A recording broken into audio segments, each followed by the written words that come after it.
Hoy se habla de la autodeterminación de los pueblos. De Venezuela en su momento, pero cuando pasó lo que pasó, con la detención de Maduro a inicios del año, ahí sí saltaron toditos los que hoy hablan de la autodeterminación de los pueblos. Una de las viejas confiables de varios medios de comunicación. Cada vez que hay una elección, ha pasado en 2013, en 2017, en 2021, en 2023, en 2025. 5 elecciones presidenciales consecutivas que acabo de decir. Que la vieja confiable ha sido decir que Ecuador se va a convertir en Venezuela. Pues en medio de la campaña electoral resulta que a ciertos medios de comunicación se les ocurre, por ejemplo, ¿no? En medio de las elecciones de acá, se les ocurre de pronto, se les ocurría mandar a hacer notas sobre la crisis económica en Venezuela, sobre lo que está pasando en Venezuela, y el mensaje implícito en medio del proceso electoral de que, mensaje subliminal, ¿no? De que Ecuador se va a convertir en Venezuela. Y como uno trata de ser coherente, y como uno cuestiona las cosas independientemente del color de la camiseta, a los que me dicen correísta un día, al día siguiente me dicen pautero de Novoa, bla, bla, bla, bla. Dentro de esa misma coherencia, yo quiero decir que otra vez algunos voceros de la Revolución Ciudadana demuestran lamentablemente que les cuesta condenar los excesos de aquellos gobiernos o de aquellos líderes políticos regionales con los cuales comulgan. Les costaba, por ejemplo, condenar los excesos del gobierno de Maduro. Aquí hubo pronunciamientos de Gustavo Petro, de Luis Ignacio Lula da Silva, para mencionar gente de esa corriente ideológica. Sin embargo, aquí, los líderes de la Revolución Ciudadana seguían hablando de la autodeterminación y defendiendo a Maduro y hablando de las elecciones libres y bla, bla, bla, bla. Petro y Lula, que comulgan con esa visión político-ideológica, públicamente cuestionaron el desarrollo de las elecciones. Acá les cuesta. Porque está claro, y yo por eso he calificado que lo que vivimos en el Ecuador se llama autocracia, en donde tienes al poder político controlando todas las instituciones, porque es lo que está pasando en el Ecuador. Aquí no es que se trata de una coordinación entre el Ejecutivo con el Legislativo, con la función judicial, que debería ser lo deseable para cosas que en realidad nos interesen a los ecuatorianos. Ejemplo, el tema de seguridad. Ejemplo, el tema de salud. Ejemplo, el tema de combate a la pobreza. Ejemplo, el tema de tener una mejor justicia. ¿Cómo debería ser la coordinación institucional? Desde el Ejecutivo, asignando los recursos que correspondan. Desde el Legislativo, aprobando las reformas que correspondan. Desde el Poder Judicial, impulsando esos cambios que se requieren para mejorar la administración de justicia. Aquí no existe eso. Aquí lo que existe son disposiciones. ¿Qué pasa hoy? Pasó antes y seguirá pasando mañana, porque esto lamentablemente no tiene visos de que vaya a cambiar, porque es lamentablemente la actitud que estamos enfrentando acá en el Ecuador, por parte de un segmento de la sociedad, que hace mutis camino al foro cuando conviene y protesta cuando conviene. Así nomás es esto. Y como siempre he dicho, aquellos que hoy están calladitos, porque no conviene, antes eran los primeros que hablaban, vociferaban y se paraban y protestaban, iban a los medios de comunicación. Incoherentes. Proscripción de partidos políticos de oposición y eliminación de contrapesos institucionales. Aquí no hay contrapesos institucionales. Lo he venido denunciando hace rato y he venido mostrándoles las evidencias de que no hay contrapesos institucionales. Entonces, frente a esto, aparece un comunicado de Revolución Ciudadana, que me parece que el comunicado era adecuado. El comunicado, además, sentí yo cuando lo leí.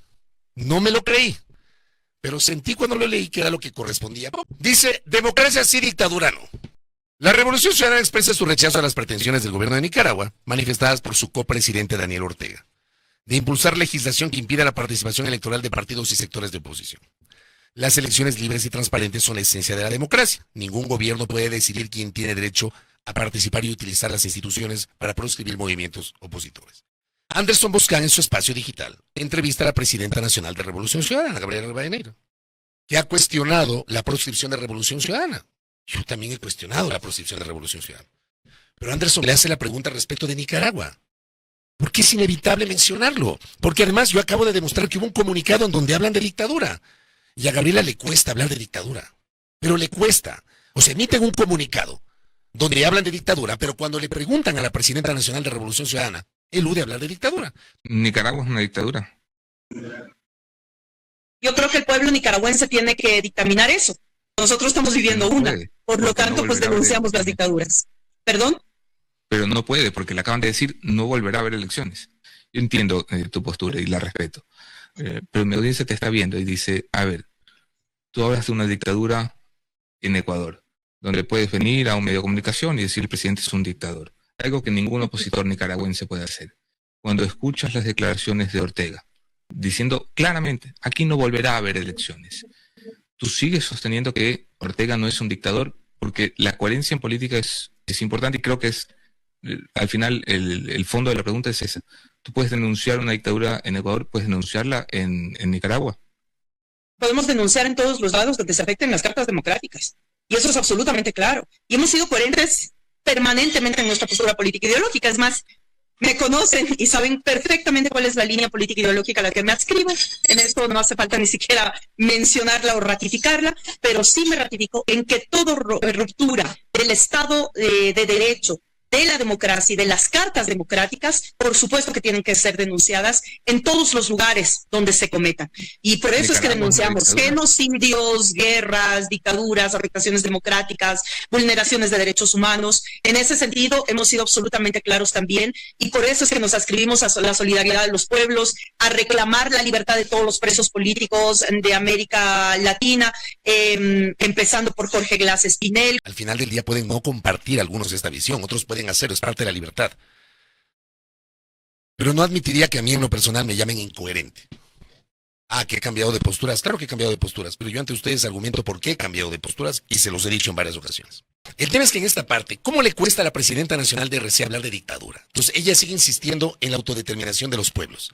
Ojo que en Nicaragua, por ejemplo, yo en Nicaragua no podría decir lo que estoy diciendo. Insiste Gabriela en hablar de la autodeterminación de los pueblos. A ver, ¿yo por qué cuestiono la incoherencia? Porque, por ejemplo, cuando detuvieron a Maduro,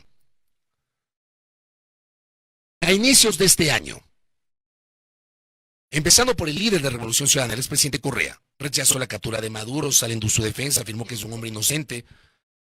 Luego acá tengo una nota del 3 de enero del portal Primicias, donde dice el correísmo condena operación militar en Venezuela y se lanzó a defender a Nicolás Maduro, aliado de Rafael Correa. O sea, ahí no cabe la autodeterminación de los pueblos, ahí sí cabe salir y hacer declaraciones condenando la manera como fue detenido Maduro. Ahí sí cabe. Pero en este momento no cabe llamar dictadura a una actitud dictatorial. Cuando un presidente ha cooptado todas las funciones del Estado y se niega a convocar elecciones, eso se llama dictadura. Que las dictaduras no nacen de la noche a la mañana, se construyen con pequeñas decisiones, abusos normalizados y silencios que la sociedad está aceptando. Eso que nos está pasando hoy. Porque saben que somos pocas voces, que tratamos de manejar un mínimo de coherencia y tratamos de expresar en el legítimo uso de nuestra libertad de expresión lo que está ocurriendo y condenar lo que está ocurriendo.